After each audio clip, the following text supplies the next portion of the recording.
Andy Warhol, The Untold Life Story. If you enjoy the content, please consider subscribing and liking the video.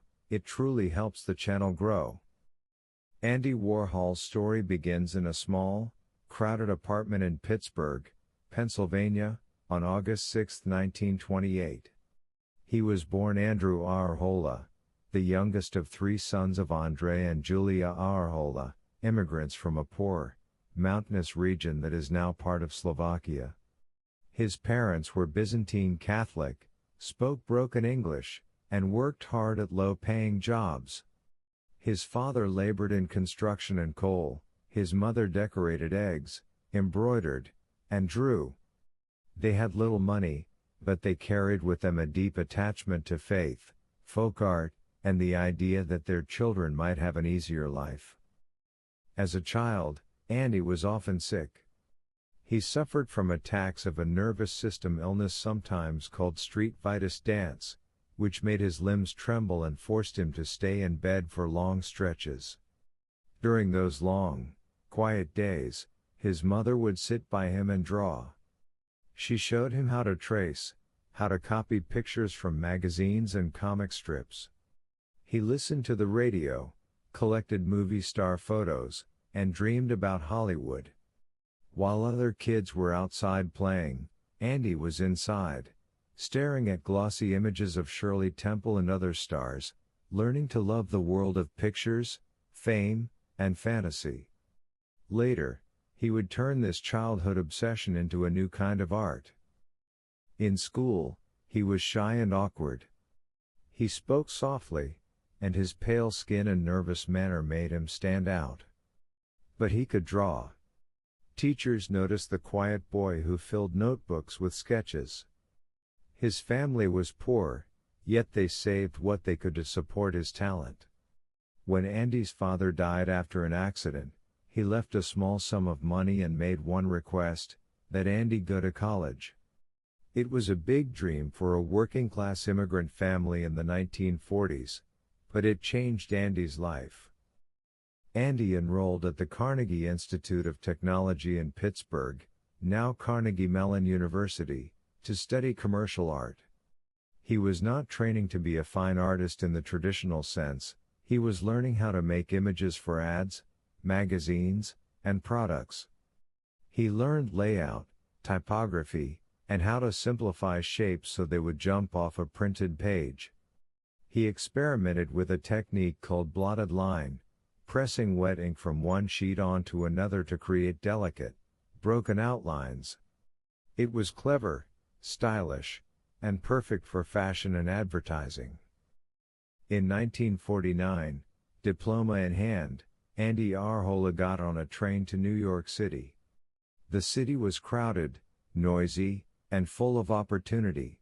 He shared a small apartment with a classmate and carried a portfolio of drawings under his arm, moving from office to office, hoping an art director would give him a chance. New York was the center of the American advertising world, and magazines needed fresh, eye-catching drawings. Shortly after he arrived, he visited the offices of Glamour magazine. The art director liked his work and asked him to do some drawings of shoes. This small job was the start of his career. Around this time, Andy dropped the A from his last name and became Andy Warhol. As a commercial illustrator, he was fast, inventive, and willing to experiment. His shoe drawings for Miller ads in newspapers and magazines had a light, playful style that clients loved. He mixed hand-lettered words with elegant, dancing shoes, and his blotted line technique gave them a fragile, unique look. During the 1950s, he became one of New York's most successful commercial artists, working for Vogue, Harper's Bazaar, and other major publications. Yet something bothered him. In the art world, serious painters and sculptors were getting attention for bold abstract works. Abstract expressionist painters like Jackson Pollock and Willem de Kooning were being presented as heroic, emotional geniuses. Their art was often wild, gestural, and non-representational. Warhol's work, by contrast, was neat, commercial, and connected to advertising and products. Deep down, he wanted to be taken seriously as an artist, not just as someone who drew shoes. As the 1960s approached, American culture was changing. Television was everywhere. Supermarkets were full of standardized, colorful packages. Hollywood stars were modern gods. Warhol watched all of this carefully. He began to ask himself a question: what if the things in supermarket aisles and on TV screens were treated as art? What if everyday images of soup cans, soda bottles, and celebrities were placed on gallery walls instead of oil paintings of landscapes and myths? He started to paint images drawn directly from consumer culture: Coca-Cola bottles, dollar bills, comic strips, and, most famously, Campbell soup cans. In 1962, Warhol displayed 32 paintings of Campbell's soup, one for each flavor, at the Ferris Gallery in Los Angeles.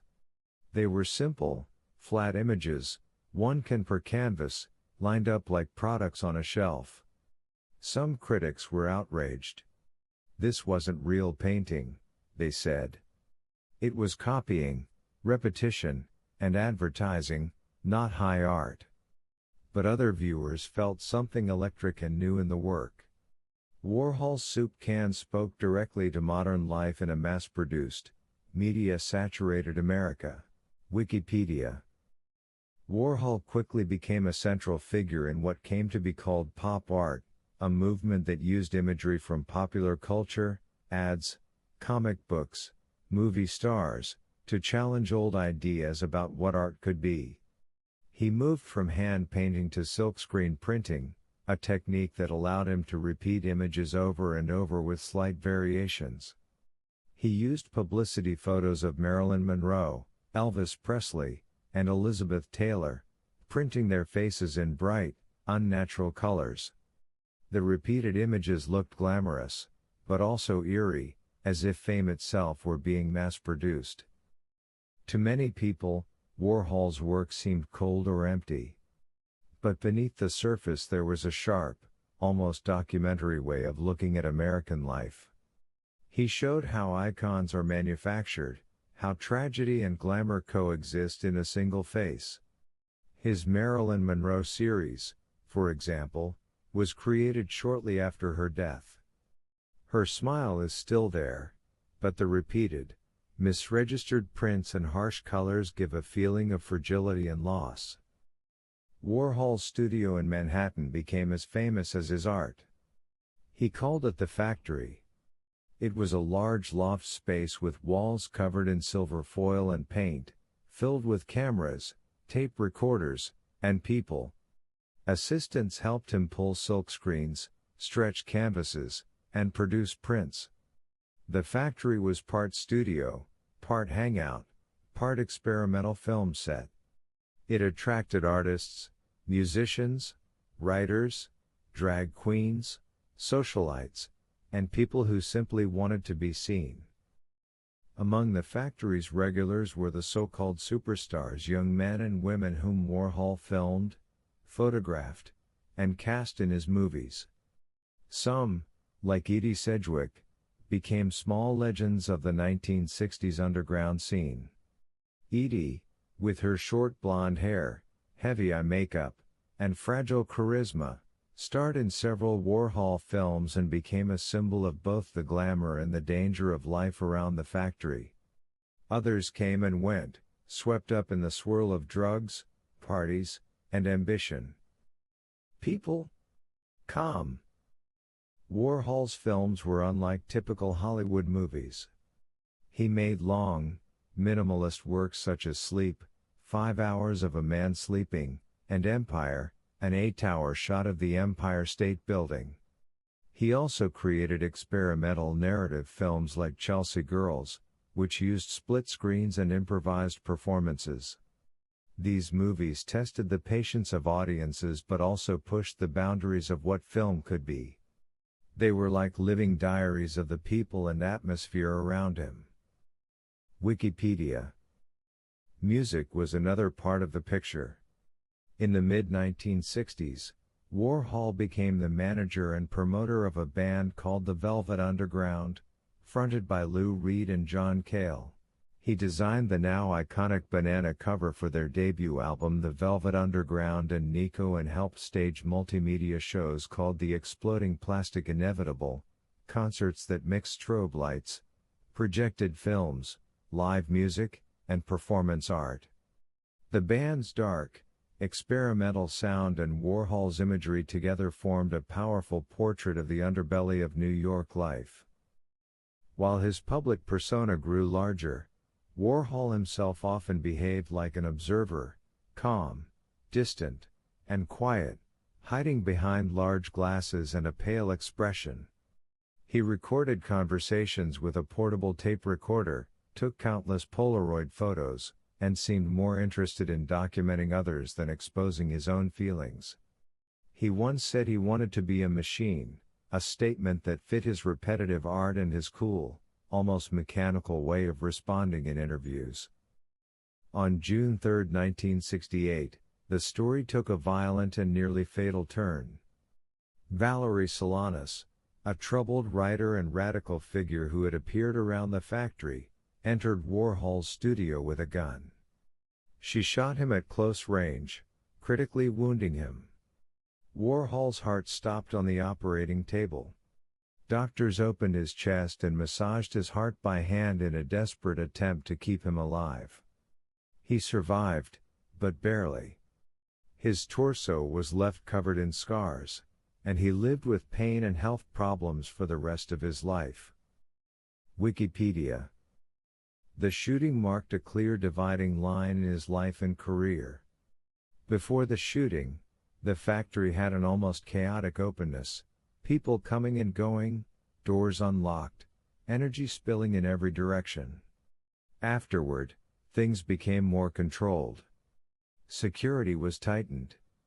Warhol, who had always been shy beneath his public image, grew more cautious.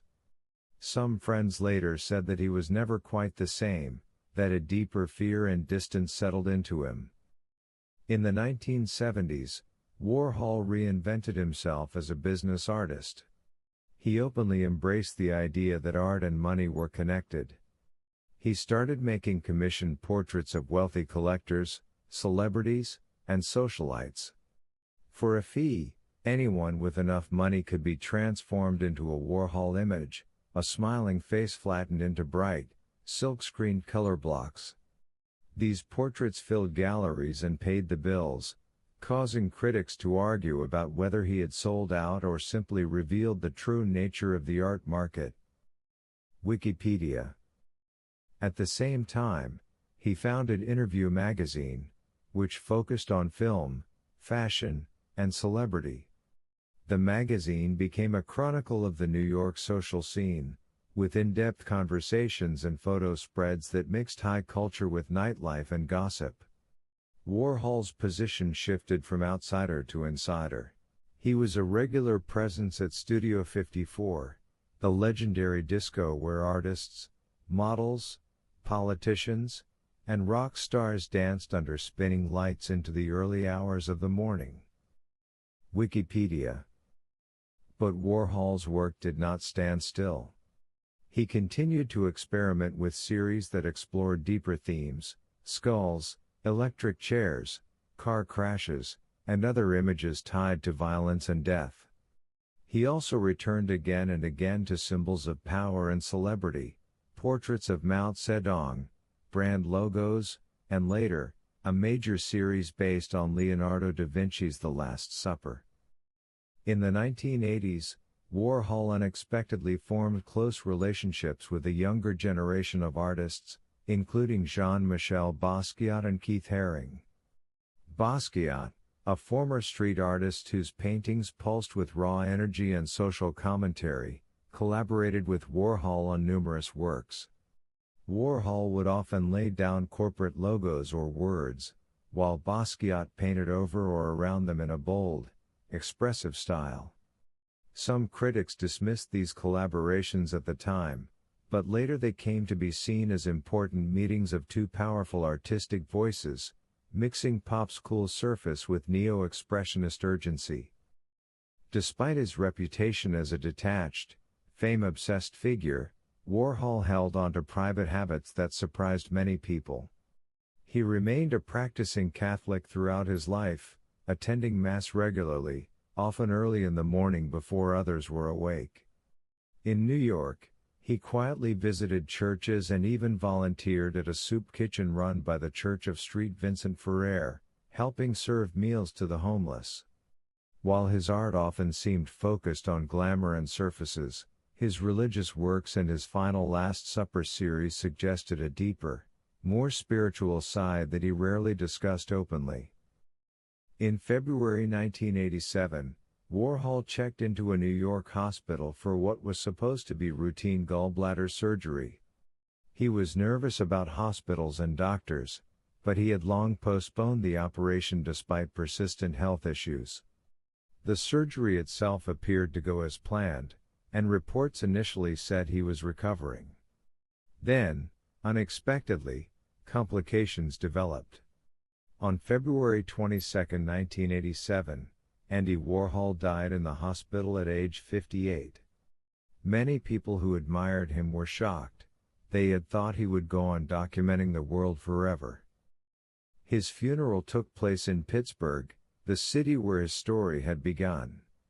It was a traditional Byzantine Catholic service, with candles, incense, and ancient prayers. Family members, old friends, and art world figures came to pay their respects.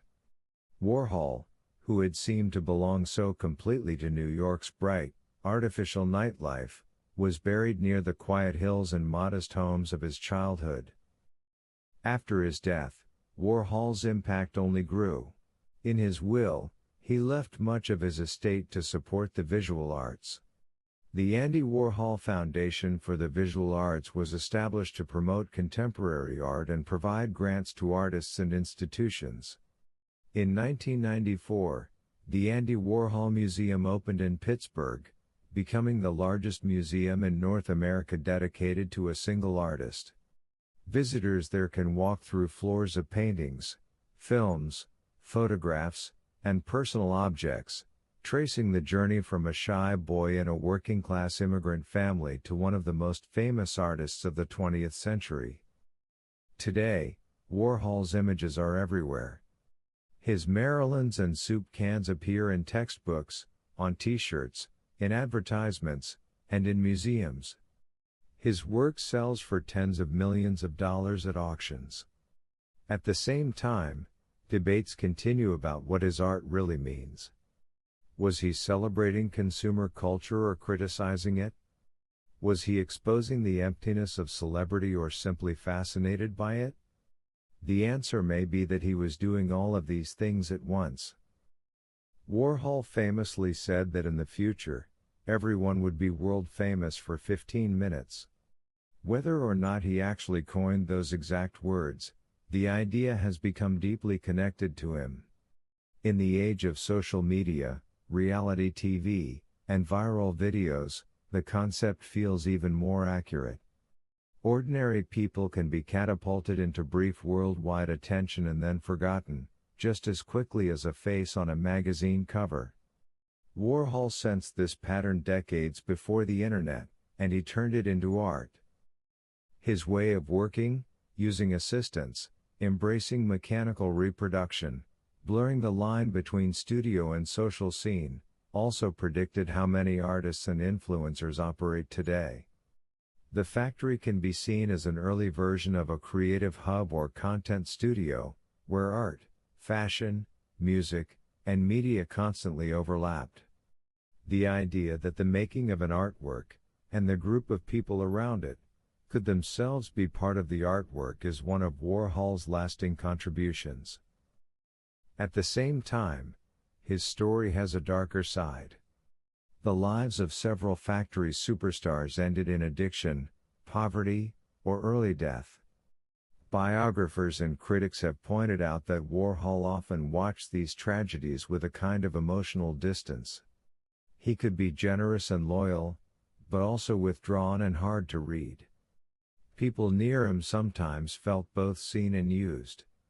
The glamour, the parties, and the films came with a cost, and that cost was often paid by the vulnerable people drawn into his orbit. To watch Andy Warhol's life unfold is to watch a documentary about the second half of the 20th century itself. The camera moves from a black and white Pittsburgh living room with a sick child tracing pictures, to the flashing neon lights of New York nightclubs, to the still, glowing images of Marilyn, Jackie Kennedy, soup cans, and electric chairs hanging in silent galleries. We see him walk through crowded streets, tape recorder in hand, recording voices. We see him on television, giving short, odd answers that reveal almost nothing about his real feelings. We see him at Mass, quietly kneeling in a pew, his famous white wig bowed, blending in with ordinary worshippers. The film of his life is full of contrasts, faith and fame, surface and depth, intimacy and distance. He turned the everyday things that most people ignored, packaging, publicity shots, product labels, into mirrors of modern society.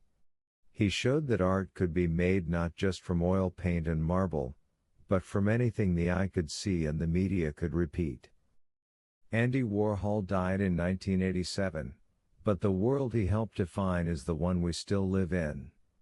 We scroll through endless images, see brands and faces over and over, and measure success through visibility and repetition. In this sense, the story of his life has not ended, it continues every time a familiar image is shared, remixed, or turned into an icon. If you imagine his biography as the closing sequence of a documentary, the camera might drift slowly through the galleries of the Warhol Museum. On one wall, a row of identical soup cans, on another, a grid of Marilyns. In a darkened room, a projection of the Empire State Building from his film Empire quietly flickers. In a glass case, a simple Kodak camera and some worn sketchbooks from his youth in Pittsburgh. Outside, people line up with their phones, taking pictures of the pictures, capturing their own 15 seconds within Warhol's long shadow. The screen fades to silver, like the walls of the factory. Over the hum of distant traffic and the soft click of a camera, one idea remains: Andy Warhol did not just paint his time, he helped invent the visual language of ours.